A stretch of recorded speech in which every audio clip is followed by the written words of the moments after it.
Welcome to Mishika classes. Our today's topic is G20 Summit. If you like the video, please like it, share it and subscribe my channel.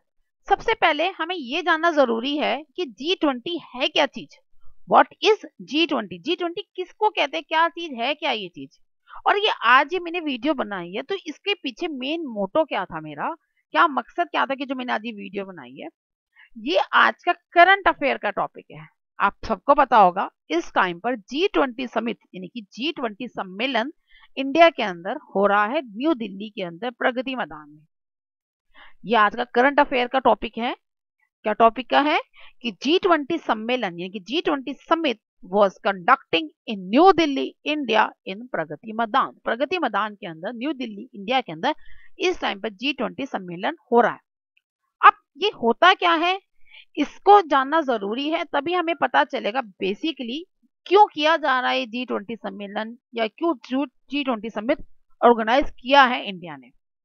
तो सबसे पहले what is G20. सबसे पहले हम जानेंगे G20 किसे कहते हैं. G20 is a group of 20. G20 is a group of 20. G means group, 20 group of 20, 20 का ग्रुप. क्या है ये 20, क्या चीजें होती हैं 20. इसमें 19 are the countries and 1 is the European Union, in which 19 are the countries and the European Union. Total कितने हो गए 20. 19 plus 1 is 20. It is a group of this 20. इनका 20 का ही क्या है, बेसिकली ग्रुप है. एक यूरोपियन यूनियन है और 19 क्या है, कंट्रीज है.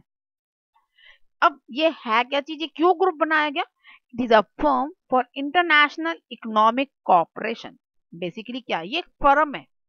किस चीज की फर्म है, जो इंटरनेशनली मतलब पूरे all over the world wide में इकोनॉमिक क्या कंडीशन चल रही है, फाइनेंशियली क्या कंडीशन चल रही है, उसको ऑर्गेनाइज करना, उसको मेंटेन करके रखना, ये सारा काम कौन करता है, G20 करती है. G20 जो है इसी के ऊपर डिस्कशन करती है और उसके अकॉर्डिंगली वो काम करती है.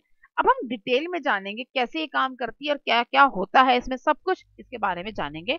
कब से स्टार्ट हुई इसकी डिटेलिंग अब हम करते हैं. सबसे पहले फंक्शन क्या है इसका, मेन function of G20 क्या है. It works on the major issues related to the global economic like financial stability, climate change mitigations and the sustainable development. इसका मेन काम क्या है, मेन वर्क क्या है इसका. ये जो मेन इश्यूज हैं फाइनेंशियली यानी कि ग्लोबल लेवल पे इकोनॉमिक को इंक्रीज करना, फाइनेंशियली इंक्रीज करना ग्लोबली, मतलब ग्लोबली का मतलब क्या था, all over the world. World में अगर हमें ग्लोबली इंक्रीज करना है, फाइनेंशियली ग्रो करना है, तो हमें इसके लिए क्या क्या मेंटेन करना पड़ेगा, उस चीज को बैलेंस बना के रखना है. को काम कौन करती है, ये G20 की जो पूरी समिट की जो भी कंट्रीज इन्वॉल्व है वो सब कुछ इसे मैनेज करती है. ओके, तो इसके लिए जो मैनेज करने वाली जो टीम है वो कौन होते हैं, तो फाइनेंशियल एडवाइजर्स होते हैं और दूसरे होते हैं सेंट्रल गवर्नमेंट्स होती है इनकी. ओके, सेंट्रल गवर्नमेंट, हर एक कंट्री की जो सेंट्रल गवर्नमेंट है वो, और फाइनेंशियल एडवाइजर्स हैं वो इस चीज को बैलेंस करते हैं. क्या क्या बैलेंस करते हैं, एक तो फाइनेंशियली हर कंट्री जो भी पार्टिसिपेट कर रही है इसमें फाइनेंशियली स्टेबल होनी चाहिए. कुछ डेवलपिंग कंट्रीज हैं, कुछ डेवलप्ड कंट्रीज हैं, सबके साथ फाइनेंशियली स्टेबल हो. क्लाइमेट चेंज माइटिगेशन को चेक करती हैं और सस्टेनेबल डेवलपमेंट को भी ऑर्गेनाइज करके रखती है. मींस डेवलपमेंट हमारी हर तरह से ग्रो करनी चाहिए, इस सबको फाइनेंशियली के साथ मैनेज करते हुए वो ये ऑर्गेनाइज करती है. अब बात आती है कि ऐसा क्यों जरूरत पड़ी, इसकी फॉर्मेशन ऑफ G20 की क्यों जरूरत पड़ी, why formation of G20 happen, क्यों बनाया गया, क्यों इस चीज की जरूरत पड़ी कि हमें चेक करना पड़े कि हम financially world wide financially stable रह सकें. वैसे भी तो वर्ल्ड वाइड स्टेबिलिटी हमारी है, हर एक की अपनी करेंसी है. ओके, और हर एक का जो फाइनेंशियल जो क्राइटेरिया है, जो करेंसी है, उसकी जो ग्रोथ है वो भी सबके सब अपनी अपनी कंट्रीज को देखते हैं. तो ये इस फॉर्मेशन क्यों जरूरत पड़ी, G20 की जरूरत क्यों पड़ी, ताकि मार्केट का स्टेबिलिटी कैसे आए, कैसे हम सस्टेनेबल डेवलपमेंट को मेंटेन करके सके, कैसे वर्ल्ड वाइड जो है करेंसी जो है मेंटेन रहे, इकोनॉमी जो है मेंटेन रहे, कैसे इसकी जरूरत पड़ी, कब फॉर्मेशन हुई, अब हम इसको डिस्कस करेंगे. इसकी फॉर्मेशन हुई थी 26 सितंबर 1999 में. इसकी फॉर्मेशन कब हुई थी, 26 सितंबर 1999 में इसकी फॉर्मेशन हुई थी. और ये क्यों हुई थी, क्योंकि एशिया के अंदर फाइनेंशियल क्राइसिस आ गए थे. व्हाट हैपन, इसकी जरूरत क्यों पड़ी? एशिया के अंदर क्या होता है, फाइनेंशियल क्राइसिस आ गए थे। मींस जो एशिया की जो करेंसी है, एशिया क्या है बेसिकली, एक कंटिनेंट है, India is a part of that continent, India क्या है उस कंटिनेंट का पार्ट है। यहाँ पर क्या आए थे 1992 टाइम में, इस टाइम पर क्या हुआ था, यहाँ पर फाइनेंशियल क्राइसिस आ गए थे, पूरे एशिया के अंदर फाइनेंशियल क्राइसिस आ गए थे। मींस लोगों की जो फाइनेंशियल ग्रोथ थी वो डाउन हो गई थी, सारी इंडस्ट्रीज डूब गई थी ऑलमोस्ट। तो उस चीज को रिकवर आउट करने के लिए इस चीज की जरूरत पड़ी। कैसे इसे रिकवर आउट करें, कैसे इससे बाहर निकले, कैसे हम सस्टेन करके रखते, वॉर्स हो रहे थे, पैसा डूब रहा था, बहुत सारे क्राइसिस आ गए, तो उसकी को कवर करने के लिए इस G20 की फॉर्मेशन की जरूरत पड़ी। मनी को स्ट्रांग होगी, इकोनॉमी स्ट्रांग होगी, तभी कोई भी कंट्री ग्रो करती है। For a growth of any country, it is very very necessary to grow the economy of that country. किसी भी कंट्री को ग्रो करने के लिए क्या जरूरत है, उस कंट्री की इकोनॉमी को, फाइनेंशियल कंडीशन को ग्रो करवाना। अगर वो फाइनेंशियली स्ट्रांग होगी, इकोनॉमिक उसकी स्ट्रांग होगी, उसकी करेंसी स्ट्रांग होगी, तभी कोई कंट्री क्या है ग्रोथ कर पाएगी। और वो किस पे डिपेंड करता है, वो डिपेंड करता है कि उसका इंफ्रास्ट्रक्चर कैसा है, उसकी जो इकोनॉमी की कंडीशंस है, उसकी इंडस्ट्रियलाइजेशन कैसी है, वो कैसे उसको सेटअप कर रहा है, ये सब चीजें काउंट करते हैं। तो उसी के अकॉर्डिंगली सस्टेनेबल डेवलपमेंट का काम किया जाता है। तो सबसे पहले ऑर्गेनाइज तो जो फॉर्मेशन थी G20 की वो 1999 में हो चुकी थी, लेकिन जो पहली समिति हुई, पहला जो सम्मेलन हुआ वो हुआ था इन 2008 Washington DC, that is in the United states के अंदर हुआ था। The first summit was held in Washington DC, United state, that in 2008 के अंदर पहली समिट हुई थी। आफ्टर दैट कितने सालों बाद हुआ, देखो 1999 में फॉर्मेशन हो चुकी थी, लेकिन समिति जो सम्मेलन जो था, इसे पूरी जो मतलब कहते हैं ना चर्चा हुई फाइनेंशियली कैसे स्ट्रॉन्ग किया जाए, that was happen in the 2008 के अंदर आया।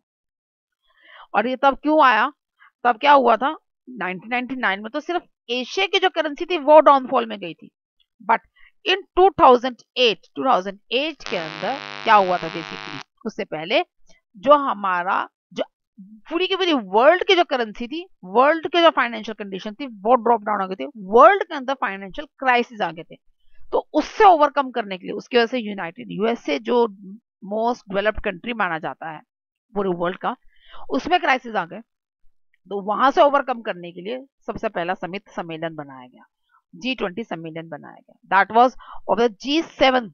उस टाइम पर जो कंट्रीज इसकी मेंबर थी, that was only 7, group of 7 countries का मेंबर बना था।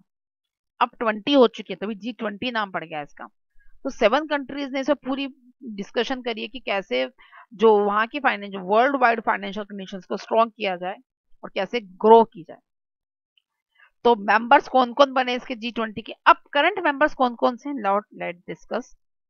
Argentina, Australia, Brazil, Canada, China, France, Germany, India, Indonesia, Italy, Japan, Mexico, Russia, Saudi Arabia, South Korea, South Africa, Turkey, United Kingdom, United States, European Union. These are the 20 members of G20 summit. G20 summit के ये 20 members हैं। कौन कौन से 20 members ये, Argentina, Australia, Brazil, Canada, China, France, Germany, India, Indonesia, Italy, Japan, Mexico, Russia, Saudi Arabia, South Korea, South Africa, Turkey, United kingdom and United states of America and the European union.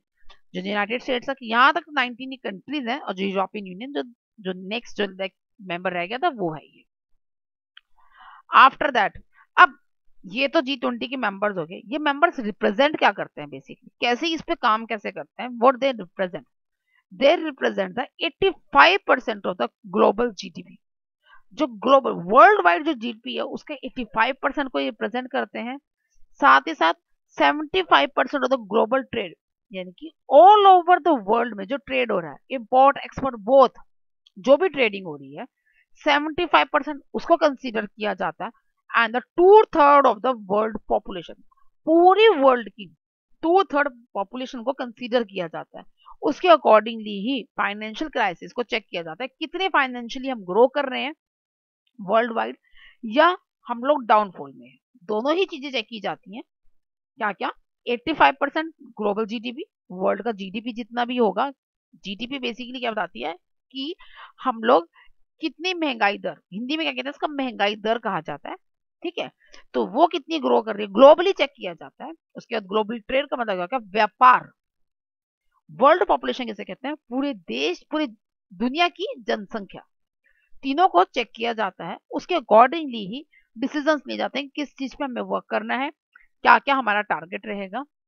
और ये जो है पहले जो ये summit थी, जो starting के जो 2 इयर्स थे, दैट इज 2008 में तो वन एनुअली हुआ, 2009 और 2010 में ये जो था ये क्वार्टरली, मतलब एक साल में 2 बार हुए। ओके, उसके बाद सॉरी हाफ ईयरली हुए। उसके बाद जो है आफ्टर 2010 यानी 2011 से टिल नाउ अब तक एनुअली होने लग गए, हर साल होते हैं। कंट्री जो है बता दिया जाता है कि यहाँ से यहाँ तक आपका टारगेट रहेगा, इतने से इतने टाइम तक, उसे पूरा की पूरी वो डिस्कशन करती है वो कंट्री जिसमें जी समिट नेक्स्ट 20 सम्मेलन होना होता है।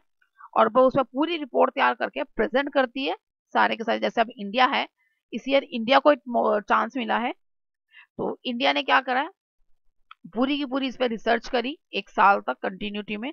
आफ्टर दैट अब जो है उसके ऊपर वर्क करके अपनी रिपोर्ट तैयार कर दी और वो प्रेजेंट कर रही है।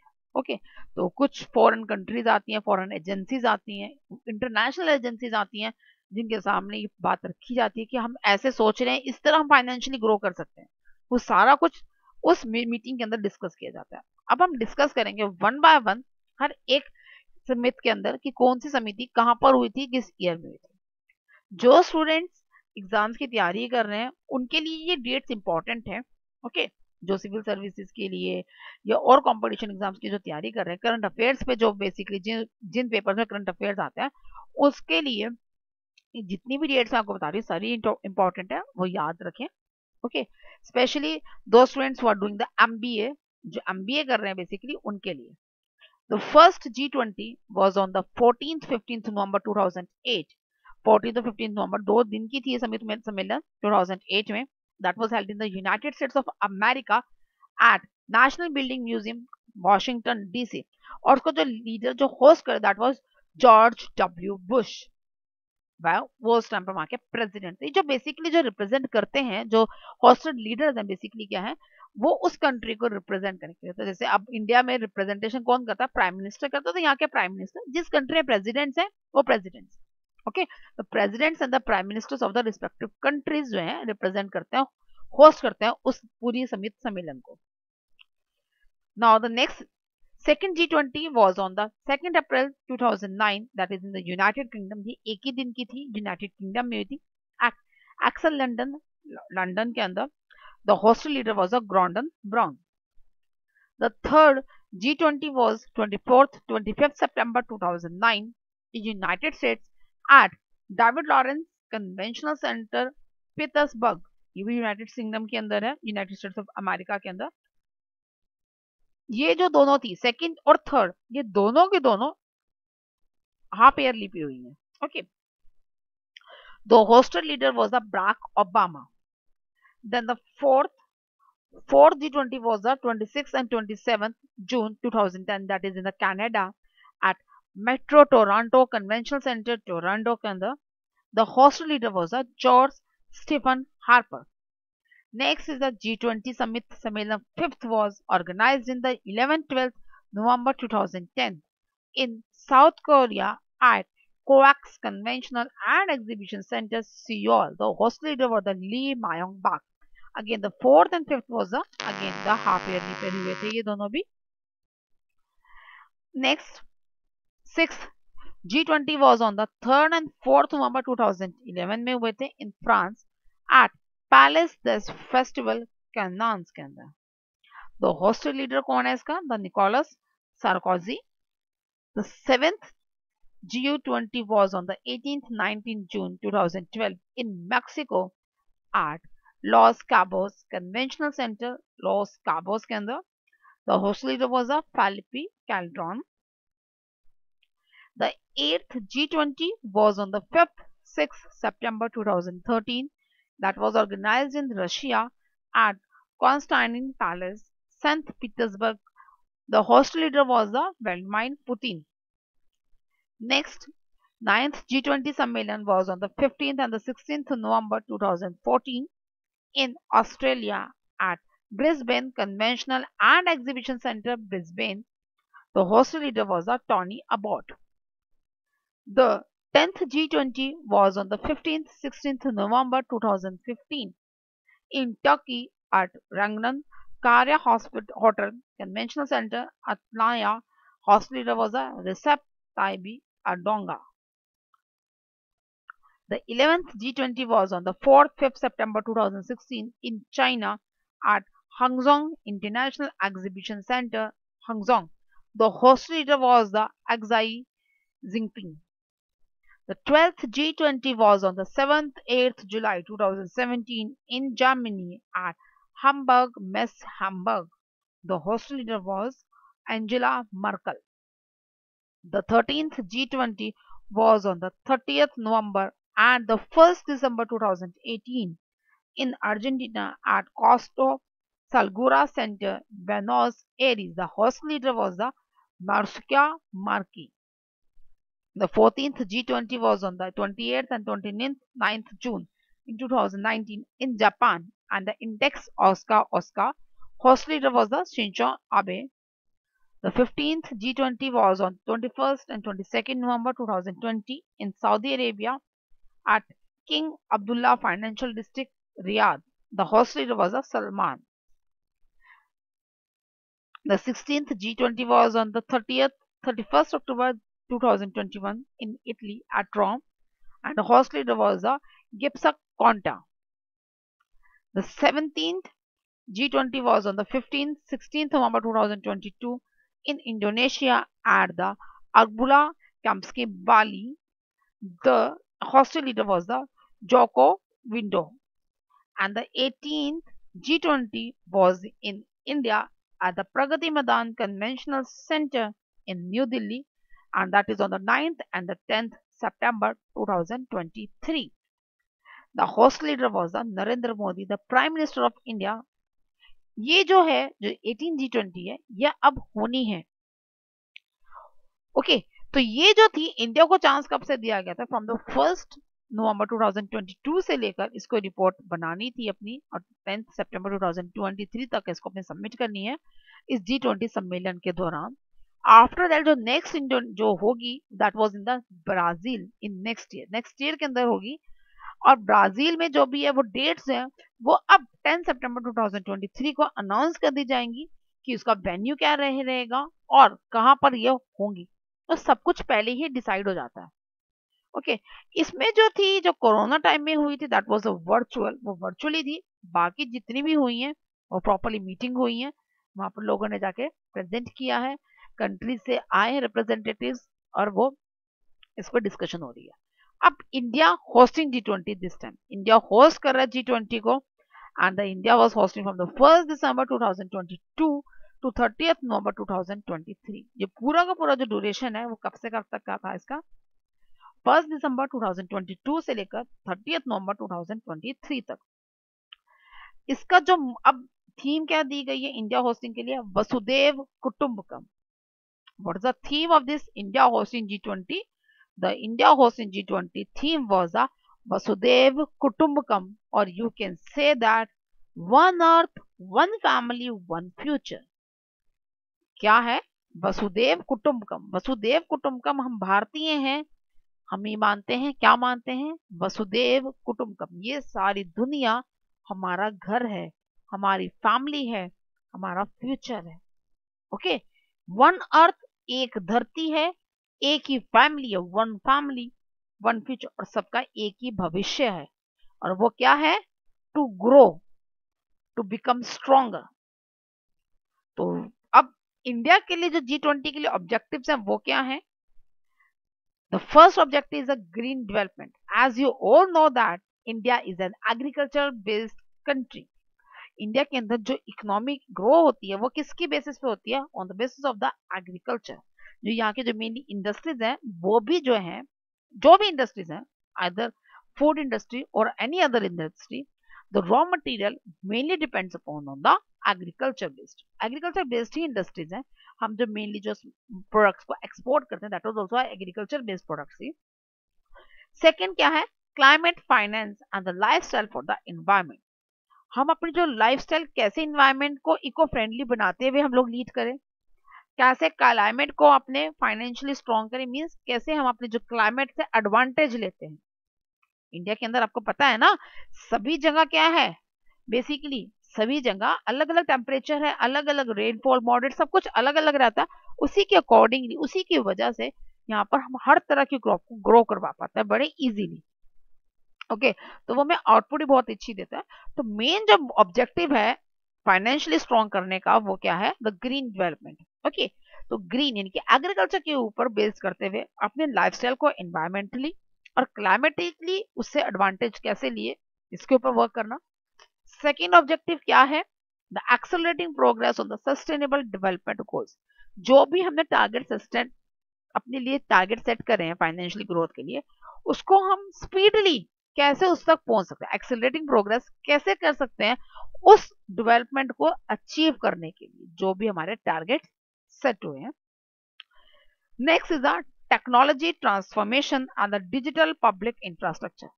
लोगों को डिजिटली मतलब क्या स्ट्रॉन्ग करना है, मतलब करेंसी की जगह हम डिजिटल ट्रांजैक्शंस को मेनली सपोर्ट करें. उस पर इंडिया वर्क करना चाहता है कि इंडिया जो है अब डिजिटल मनी को यूज करें, मैक्सिमम से मैक्सिमम टेक्नोलॉजी की ट्रांसफॉर्मेशन की जाए. मतलब करेंसी को वैसे यूज करने की जगह जो है क्या यूज की जाए, digital currency, digital infrastructure, digital public infrastructure को यूज किया जाए. And the most important thing, women lead developments. Women's की जो ग्रोथ है वो की जाए, वुमेन्स को स्ट्रॉन्गर बनाया जाए. कैसे? फाइनेंशियली, एजुकेशन वाइज, हर एक फील्ड के अंदर उसको उसकी डेवलपमेंट के ऊपर वर्क किया जाए. These are the main objectives of the G20 सम्मेलन दिस ईयर. इस ईयर के जो मेन टॉपिक्स हैं इंडिया के लिए, जो इंडिया ने टारगेट सेट करा, दीज आर द मेन, ये वो मेन टॉपिक्स हैं. ओके, तो अब हम जब भी अब ये समिति सम्मेलन के अंदर जो भी पॉइंट्स डिस्कस होंगे, क्या क्या वर्क कर रहे हैं, क्या उस पे डिस्कशन हुई है, उसको हम अपनी नेक्स्ट वीडियो के अंदर डिस्कस करेंगे. ओके,